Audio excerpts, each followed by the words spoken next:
بسم الله الرحمن الرحيم الحمد لله وكفى وسلام على عباده الذين اصطفى أما بعد عن أبي هريرة رضي الله عنه قال قال رسول الله صلى الله عليه وسلم من قام رمضان إيمانا واحتسابا غفر له ما تقدم من ذنبه أخرجه الإمام البخاري والإمام مسلم في صحيحيهما. رمضان المبارک کا رحمتوں اور برکتوں والا مہینہ بالکل شروع ہوا چاہتا ہے. 24 اپریل جمعے کا دن گزارنے کے بعد غالب گمان یہ ہے کہ نماز عشاء کے بعد سے نماز تراویح کا سلسلہ شروع ہو جائے گا. تراویح کی نماز ماہ مبارک کی خصوصی اور اسپیشل نماز ہے. جناب نبی اکرم صلی اللہ علیہ وسلم نے ارشاد فرمایا ہے من قام رمضان ایمانا واحتسابا غفر له ما تقدم من ذنبه.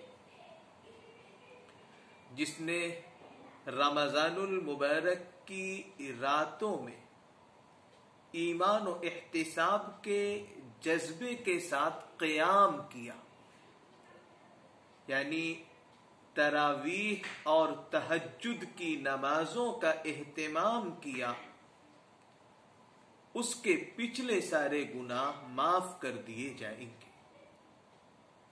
جس نے رمضان کی راتوں میں تراویح و تہجد کا اہتمام صرف اس جذبے کے ساتھ کیا کہ وہ اللہ اور اللہ کے رسول کو مانتا ہے، اللہ اور اللہ کے رسول پر اس کا ایمان ہے، اللہ اور اللہ کے رسول کے بتلائے ہوئے وعدوں اور وعیدوں پر اسے یقین کامل ہے، اللہ اور اللہ کے رسول کے خبر دیے ہوئے اجر و ثواب ہی کی لالچ میں، امید میں، ان کو حاصل کرنے کے جذبے ہی کے ساتھ وہ تراویح کی نماز ادا کر رہا ہے.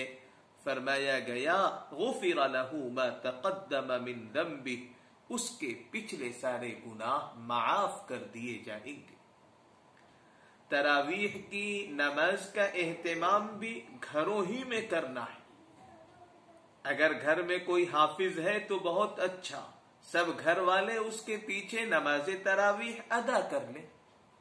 اور اگر کوئی حافظ نہیں ہے تو چھوٹی سورتوں کے ذریعے، یعنی الم تر کیف کی سورت سے لے کر سورۃ الناس تک کی سورتوں کے ذریعے، یا جس قدر بھی قرآن کریم یاد ہو اس کے ساتھ، یا اگر 30واں پارہ پورا یاد ہے تو اس کے ساتھ ضرور نماز تراویح کا اہتمام کیا جائے. تراویح کی نماز مردوں کے لیے بھی اور عورتوں کے لیے بھی سنت مؤکدہ ہے، اور 20 رکعات پڑھنے کا اہتمام کیا جائے، کیونکہ 20 رکعات کے ذریعے 40 مرتبہ سجدہ کرنے اور رب العالمین کا قرب حاصل کرنے کی توفیق ملتی. سورۃ العلق سورہ اقرا کی بالکل آخری آیت مبارکہ میں فرمایا گیا سجدہ کرو اور رب العالمین کے قریب ہو جاؤ. تو اس بحث میں الجھنے کے بجائے کہ 8 رکعتیں ہیں یا 20 رکعتیں، آپ 20 رکعتوں کا اہتمام کریں کہ اس میں 40 سجدوں کی سعادت حاصل ہوتی. گھروں میں بھی فرض نمازیں جماعت کے ساتھ ادا کرنے کی فکر کی جائے، غفلت نہ برتی جائے. سستی ہو جاتی ہے تو توبہ کر لیا جائے اور پھر اہتمام شروع کیا جائے. جماعت کے ساتھ نمازیں اس طرح ادا کی جائیں کہ آگے مرد کھڑے ہو جائیں، پیچھے دوسرے مرد اور بچے ہیں وہ کھڑے ہوں، اور ان کے پیچھے عورتیں کھڑی. جگہ اگر کم ہے تو دوسرے مرد اور بچے دائیں طرف تھوڑا پیچھے ہٹ کر نماز پڑھانے والے شخص کے کھڑے ہو جائیں. عورتیں اور بچیاں پیچھے کھڑی ہو جائیں. صرف میاں بیوی ہیں اور وہ جماعت کے ساتھ پڑھنا چاہتے ہیں تو شوہر آگے کھڑا ہو جائے اور بالکل اس کے پیچھے بیوی کھڑی ہو جائے. اس طرح جماعت کے ساتھ فرائض بھی ادا کریں، تراویح کی نماز بھی پڑھیں. آن لائن تراویح بالکل نہ پڑھیں. دوسرے گھروں کے لوگوں کو جماعت میں شامل کر کے بھیڑ بالکل نہ کریں، خاص احتیاط رکھیں.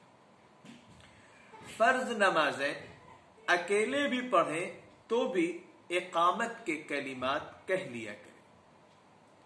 سحری کے وقت مسجدوں کے لاؤڈ اسپیکرز سے لوگوں کو جگانے اور اشعار پڑھنے کا سلسلہ بالکل قائم نہ کریں.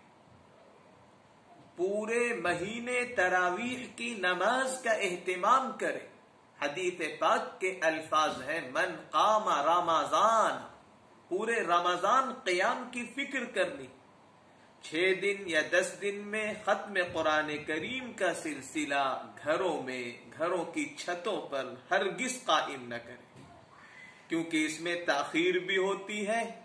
اور جب قرآن کریم ایک مرتبہ نماز تراویح میں ختم ہو جاتا ہے تو اس کے بعد تراویح کی نمازوں کی ادائیگی میں ایک قسم کی سستی پیدا ہونے لگتی. کسی بھی قسم کی دعوت یا افطار پارٹیوں سے دور رہے اور خود بھی دعوتیں نہ کریں. زکوٰۃ کی رقم یا غلہ صرف محتاج مسلمانوں اور دینی مدرسوں کو دیں. رمضان المبارک میں ضرورت مندوں بطور خاص روزے داروں کی خاص خبرگیری کریں. اپنے رشتہ داروں، پڑوسیوں اور غیر مسلم مستحقین بھائی بہنوں کا بھی تعاون کریں. رمضان المبارک کی بابرکت گھڑیوں میں خاص طور پر افطار کے وقت اور تہجد کے وقت اپنے ملک اور پوری انسانی برادری کی کامیابی اور موجودہ صورتحال سے نجات کے لیے دعاؤں کا خصوصی اہتمام کریں. اس کے ساتھ ہی CAA، NPR اور NRC کی مصیبت کے ختم ہونے کی دل سے دعائیں کریں کہ یہ چیزیں ہمارے ملک کے لیے مستقل مصیبت ہے اور کورونا وائرس عارضی پریشانی. والدین اور سرپرست حضرات اپنی اولاد اور زیر اثر افراد کو ہر ایسی حرکت سے باز رکھیں جس سے ملک اور ملت کو نقصان پہنچے. حالات کے پیش نظر مسلمان اپنے مردوں کو دفن کرنے اور قبرستان میں جگہ دینے میں مدد کریں. کورونا مریض کی موت سے بالکل نہ گھبرائیں. اللہ تبارک و تعالی کی ذات پر، اس کے فیصلوں پر، اس کے نظام قدرت و حکمت پر مکمل یقین رکھیں. احتیاطی تدبیروں کے ساتھ کسی مسلم ڈاکٹر کی نگرانی میں تدفین کا عمل انجام پائے تو بہت بہتر ہے. مدارس اور مکاتب ملت اور قوم کا قیمتی سرمایہ ہے. ان کی قدر کریں، ان کی حفاظت اور ان کی بقا کی بھرپور فکر کریں.